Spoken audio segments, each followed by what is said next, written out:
வாழ்க வளமுடன்.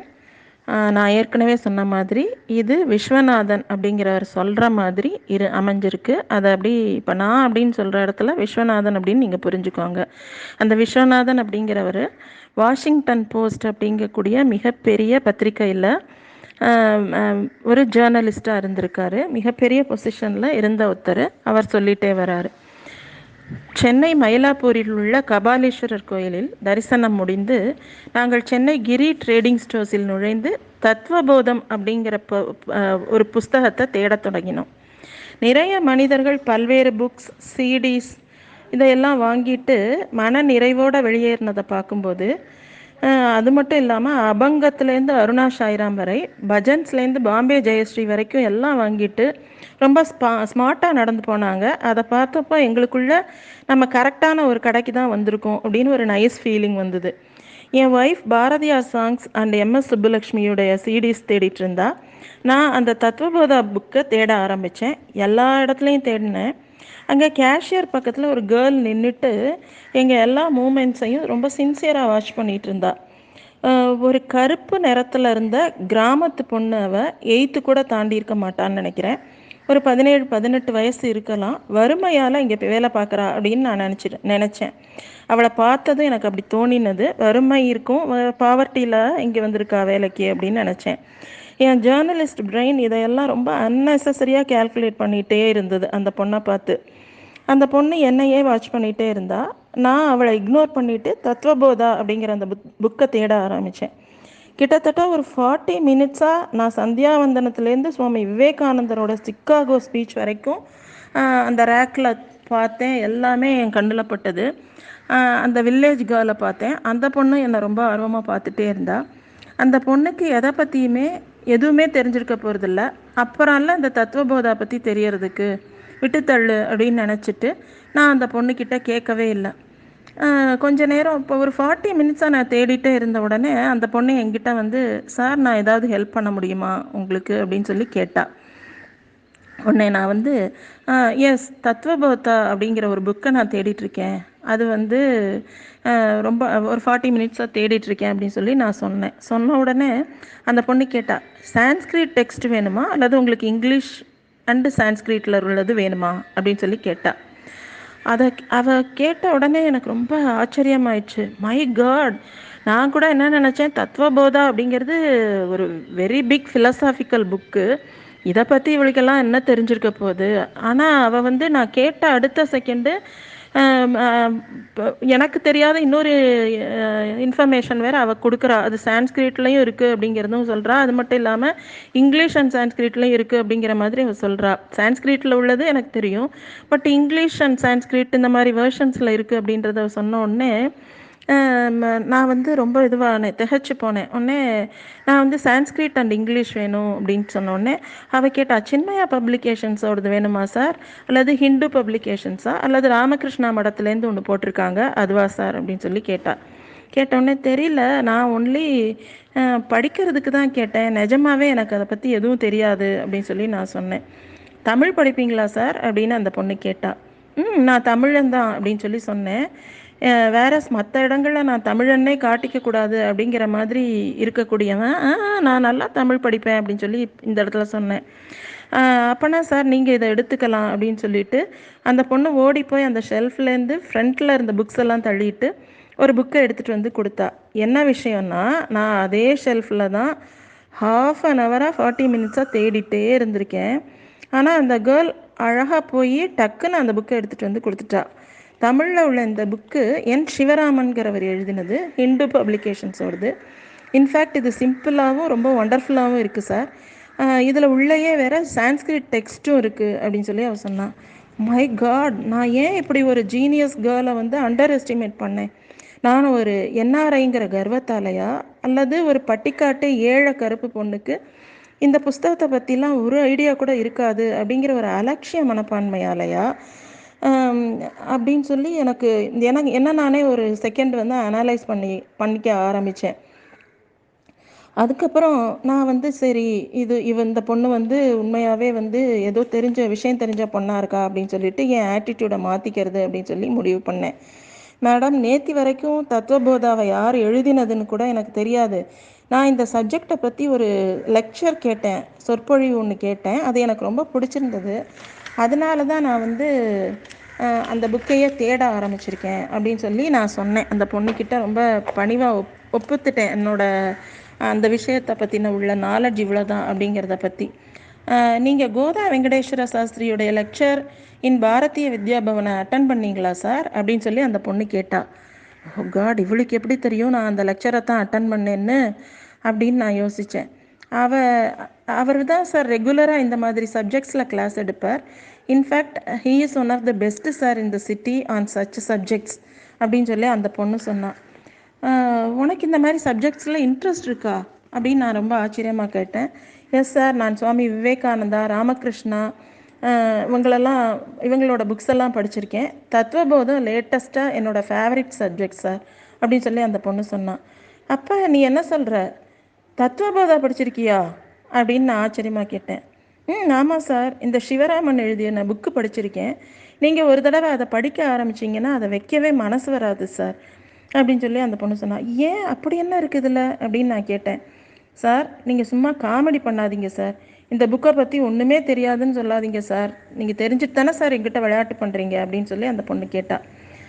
நான் வந்து இல்லை நிஜமாவே எனக்கு தெரியாது. நேற்று ஈவினிங் ஒரு லெக்சர் அட்டன் பண்ணிவிட்டு அந்த லெக்சரால் வந்து இம்ப்ரெஸ் ஆகி தான் நான் வந்து இந்த புக்கை தேடுறேன் அப்படின்னு சொல்லி நான் சொன்னேன். சார், என்னை பொறுத்த வரைக்கும் இந்த புக் என்டையர் வேதாந்திக் சாராம்சத்தையும் சொல்லுது. ஒரே வார்த்தையில் சொல்லணுன்னா நம்ம வாழ்க்கையில் இன்னும் ஹம்பிளாக மாறிடுவோம், அகங்காரத்தை விட்டுடுவோம் இந்த புக்கை படித்தோன்னா அப்படின்னு அந்த பொண்ணு சொன்னோடனே எனக்கு ஒரு யோசனை வந்தது. அது என்ன, இப்படி ஒரு சிம்பிளான ஒரு புக்கை படித்தா அவ்வளோ பணிவாக நம்ம மாறிடுவோமா?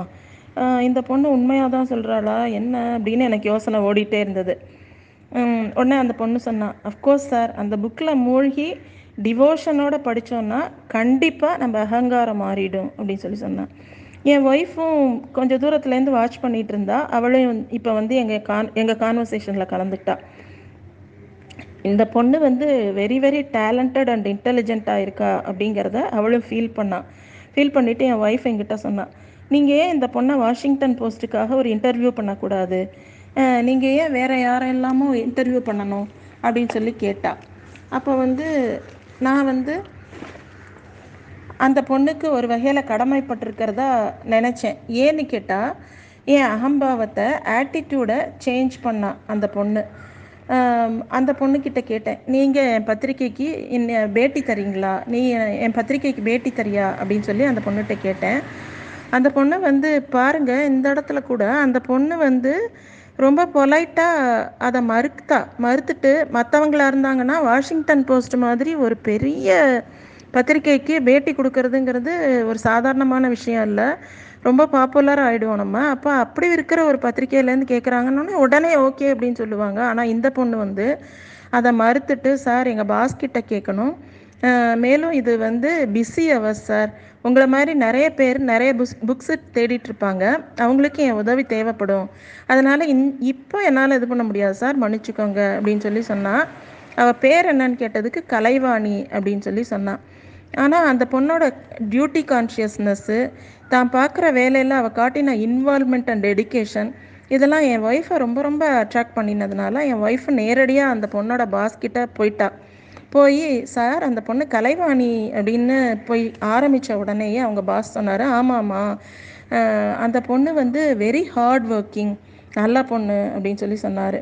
சார், இவர் வந்து என் ஹஸ்பண்டு விஸ்வநாதன், வாஷிங்டன் போஸ்ட்டில் சீனியர் ஜேர்னலிஸ்டாக இருக்கார் அப்படின்னு சொல்லி என் ஒய்ஃப் ஆரம்பித்த உடனேயே அந்த கிரி ட்ரேடிங் சென்டருடைய முதலாளி அந்த வாஷிங்டன் போஸ்ட்டுங்கிற பேரை கேட்டதுமே எழுந்து நின்னார். வாஷிங்டன் போஸ்ட்டா அப்படின்னு சொல்லி. ஆமாம் சார், இந்த கேர்ள் கலைவாணியோட இந்த ஒழுக்கம், பியூட்டிஃபுல்னஸ் என்னை ரொம்ப இம்ப்ரெஸ் பண்ணிடுச்சு. ஸோ அவளை நான் இன்டர்வியூ பண்ண விரும்புகிறேன் அப்படின்னு சொல்லி நான் சொன்னேன். மணி வந்து அப்போ ஈவினிங் 5:45. பாஸ் வந்து கலைவாணியை கூப்பிட்டு, இவங்க யூஎஸ்ஏலேருந்து வந்திருக்காங்க, கொஞ்சம் உன்கிட்ட பேசணுன்றாங்க, நீ என்னப்பா சொல்கிற அப்படின்னு சொல்லி கேட்டார். கேட்டவுடனே, சார் நிறைய பீப்புள் ரஷ் ஹவருங்கிறதுனால வெயிட் பண்ணிகிட்ருக்காங்க சார், நாளைக்கு இவங்களால் மறுபடி வர முடிஞ்சால் நாளைக்கு வேணால் நான் பேசுகிறேன் சார் அப்படின்னு சொல்லி அந்த கலைவாணி சொன்னான். மறுநாள் மார்னிங் எனக்கு வந்து Times of India and Madras press கிளப்போட இருந்த அப்பாயின்மெண்ட்ஸ் எல்லாத்தையும் நான் கேன்சல் பண்ணிவிட்டு இந்த பொண்ணுக்காக மறுநாள் நான் வந்து வரதா முடிவு பண்ணினேன். மறுநாள் நாங்கள் வந்தால் அது வந்து ரஷ் ஹவர் இல்லை. நானுமே வந்து கரெக்டாக அந்த டைமிங் வந்து ரஷ் ஹவரில் அந்த பொண்ணோட டியூட்டியை கெடுக்கக்கூடாது அப்படின்னு சொல்லிட்டு மார்னிங் வந்தோம். நானும் என் ஒய்ஃபும் விசாரித்த போது அந்த பொண்ணு வந்து ஆற்காடுக்கு பக்கத்தில் உள்ள ஒரு சின்ன வில்லேஜ்லேருந்து வந்திருக்கா. 5 சிஸ்டர்ஸு, இவ தான் மூத்த பொண்ணு. அவங்க அப்பா வந்து ஒரு ட்ரங்கார்டு, குடிச்சு கொஞ்சம் வருஷம் முன்னாடியே செத்து போயிட்டாரு. அவங்க அம்மா தான் அதுக்கப்புறம் வந்து ஒரு சித்தாளா வேலை செஞ்சு இந்த குழந்தைங்களை காப்பாற்றிட்டு இருந்தாங்க சிங்கிள் மதராக. அவங்களும் கொஞ்ச நாள் முன்னாடி போய் சேர்ந்துட்டாங்க. 2 வருஷத்துக்கு முன்னாடி அவங்க அம்மாவுமே வந்து செத்து போயிட்டாங்க அப்படின்ற விஷயத்த அவள் சொன்னான்.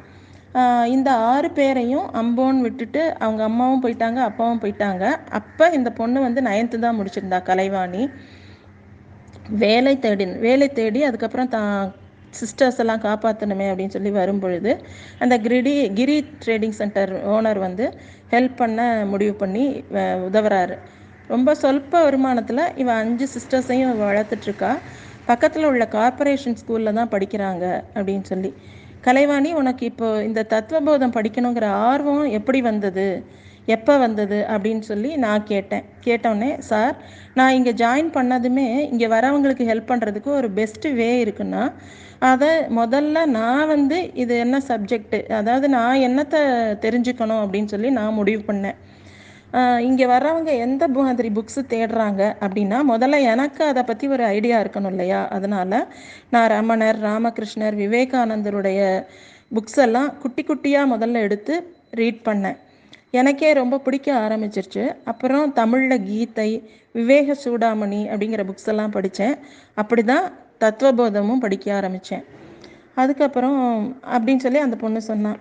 நான் வந்து உடனே கேட்டேன், உன் சேலரி எவ்வளவு அப்படின்னு கேட்டோன்னே, 2500 பர் மந்த்து சார் அப்படின்னு சொன்னோன்னே எனக்கு ரொம்ப ஆச்சரியமாக இருந்தது. 5 சிஸ்டர்ஸை வச்சுட்டு உன்னால் சமாளிக்க முடியுதா இந்த சேலரியை வச்சுட்டு அப்படின்னு சொன்னோன்னே அந்த பொண்ணு சொன்னா, இல்லை என்னால் முடியாது, ஆனால் பாஸ் வந்து எனக்கு வந்து அப்பப்போ நிறைய ஹெல்ப் பண்ணுறாரு அப்படின்னு சொல்லி சொன்னான். வாழ்க்கையில் உன்னோட எய்ம் என்ன அப்படின்னு கேட்டதுக்கு, என் தங்கைகளுக்கு எஜுகேஷன் கொடுக்கணும், அவங்களுக்கு எஜுகேஷன் கொடுத்துட்டோன்னா அவங்களுக்கு வந்து ஈஸியாக வேலை கிடச்சிரும்ல சார் அப்படின்னு சொல்லி அவள் சொன்னோடனே நான் கேட்டேன், உனக்கு ஒரு 10,000 பெர் மந்த் இருந்தால் போதுமா அப்படின்னு சொல்லி கேட்டோன்னா, சார் எனக்கு அது ரொம்பவே நிறைய சார், ஆனால் அது வந்து என் பாஸ் மூலமாக வந்தால் தான் நான் அக்செப்ட் பண்ணுவேன் அப்படின்னு சொல்லி அவள் சொன்னான். நாங்கள் வந்து அவளை அவங்க ஓனர்கிட்ட, அவங்க பாஸ்கிட்ட கூட்டிகிட்டு போய் நாங்கள் ஒரு 10,000 பர் மந்த்து தர விரும்புகிறதா சொன்னோம். அதனால் அதை வச்சு அவங்க சிஸ்டர்ஸ் எல்லாம் அவள் படிப்பை கம்ப்ளீட் பண்ண வைக்கட்டும் அப்படின்னு சொல்லி சொன்னோம். பாஸ் சொன்னார், அந்த பொண்ணு அதுக்கு தகுதியானவ தான், நீங்கள் என்னை நம்பலாம். ஒன்று, நான் வந்து நீங்கள் என்கிட்ட அமௌண்ட்டை கொடுத்துட்டிங்கன்னா நான் அந்த பொண்ணுக்கு எவ்ரி மந்த் கொடுத்துட்றேன், அல்லது அவள் பேரில் ஒரு அக்கௌண்ட் ஓப்பன் பண்ணி அதுக்கு கூட நீங்கள் ட்ரான்ஸ்ஃபர் பண்ணுங்கள் அப்படின்னு சொல்லி அவங்க ஓனர் சொன்னார். என் friend John Paul, regional manager of Times of India, அவரும் என் கூட வந்திருந்தார்.